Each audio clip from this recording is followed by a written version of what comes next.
Suis-je clitoridienne ou vaginale? Comment savoir si ma partenaire est clitoridienne ou vaginale? Donc, si vous vous êtes déjà posé cette question, ou bien c'est une question que vous vous posez encore, eh bien, cette vidéo, elle est faite pour vous. Installez-vous, ça commence tout de suite.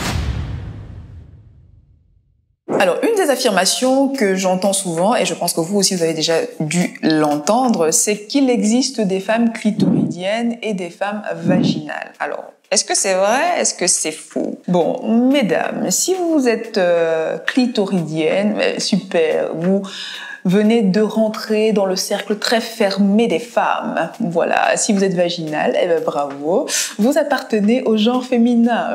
Voilà, non, je rigole, mais pas totalement. Pourquoi? Parce que en fait, toutes les femmes sont clitoridiennes. Pourquoi je dis toutes les femmes sont clitoridiennes? Parce que toutes les femmes possèdent un clitoris, bêtement. Sachez que le clitoris est l'organe du plaisir sexuel, le seul organe dédié exclusivement au plaisir sexuel, avec plus de 10 000 terminaisons nerveuses, ce qui en fait l'organe du plaisir sexuel par excellence, n'est-ce pas? Maintenant, d'où vient la polémique, en fait? La polémique vient simplement du fait qu'il y a une rumeur qui dit qu'il y a des femmes qui atteignent l'orgasme uniquement par stimulation du gland clitoridien et des femmes qui atteignent l'orgasme uniquement par pénétration vaginale. Mais c'est sans compter sur la réelle anatomie du clitoris parce que, en fait, pendant très longtemps, le clitoris a été réduit à l'état de bouton. En fait, vous voyez ce petit bouton qui est recouvert d'un capuchon qu'on voyait uniquement au niveau de la vulve, là, ok? Donc, juste au-dessus de l'entrée du vagin, voilà. Il a été réduit à ça. Mais avec le temps et la médecine évoluant, les recherches évoluant, on s'est rendu compte que, eh bien, le clitoris, il est beaucoup plus grand que ça et ce qu'on voit, en fait, c'est juste la petite partie apparente. C'est même pas un dixième du clitoris, en fait. Non. Il est plus profond que ça. Il est constitué de bulbes vestibulaires et de corps caverneux qui sont situés de part et d'autre du vagin, donc qui entourent presque le vagin. Ce qui fait que, même au moment du coït, du mouvement de va-et-vient, eh bien, ces parties-là du clitoris sont quand même stimulées. C'est un peu comme lorsque votre partenaire vous mordit l'oreille, d'accord? Alors, lorsque votre partenaire vous mordit l'oreille, lorsqu'il mordit le dessus de votre oreille, c'est-à-dire le pavillon, la sensation sera différente de quand il mordit le lobe de votre oreille. C'est plus ou moins la même chose qui se produit avec le clitoris. C'est-à-dire que au moment de la stimulation du gland clitoridien, la sensation sera différente de lorsqu'il y a une pénétration, un coït, un mouvement de va-et-vient. Okay? C'est deux zones qui sont stimulées différentes. Entre parenthèses, l'oreille, c'est une zone érogène de choix, pour celles qui ne le savaient pas. Bon, parenthèse fermée. Voilà.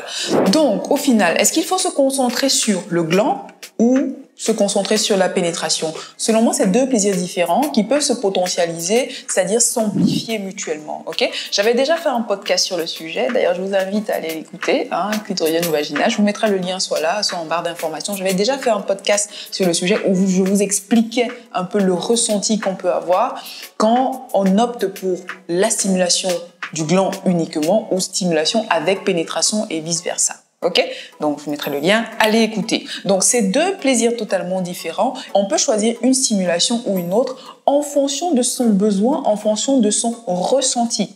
Maintenant, pour ce qui est de la pénétration en elle-même, certaines femmes préfèrent la pénétration parce que il y a une sorte de connexion avec le partenaire. Il y a une forme de partage, une autre forme de communication. Et pour certaines femmes d'ailleurs, elles disent que à ce moment-là, à cet instant-là, elles ont un sentiment d'appartenance à leur partenaire. Et lorsqu'elles atteignent l'orgasme, elles sont, on va dire, davantage comblées. Ça ne veut pas dire que lorsqu'elle a envie juste d'une stimulation du gland clitoridien, ça ne va pas. Ça peut être très bien aussi et c'est en fonction de ses envies du moment. Donc, du coup, qu'est-ce qu'il faut faire? Eh bien, il faut écouter votre corps, madame. Écoutez votre corps, écoutez vos envies, écoutez votre ressenti, connaissez votre corps. Si vous savez que pour arriver à l'orgasme, il faut stimuler à cet endroit-là, il me faut un coït, etc., exprimez-le à votre partenaire. C'est comme ça, c'est la meilleure manière qu'il aura de vous accompagner vers l'aboutissement de votre orgasme. Et messieurs, soyez à l'écoute des besoins de votre partenaire, de ses émotions, de ses envies, simplement. Et maintenant, à la grosse question, clitoridienne ou pas, En soi, on s'en fout, parce que nous le sommes toutes finalement. Likez la vidéo si elle vous a plu, partagez-la à quelqu'un que ça pourrait aider. Et ma foi, je vous dis à très vite dans une autre vidéo. D'ici là, prenez grand soin de vous et je vous dis à très bientôt. Salut!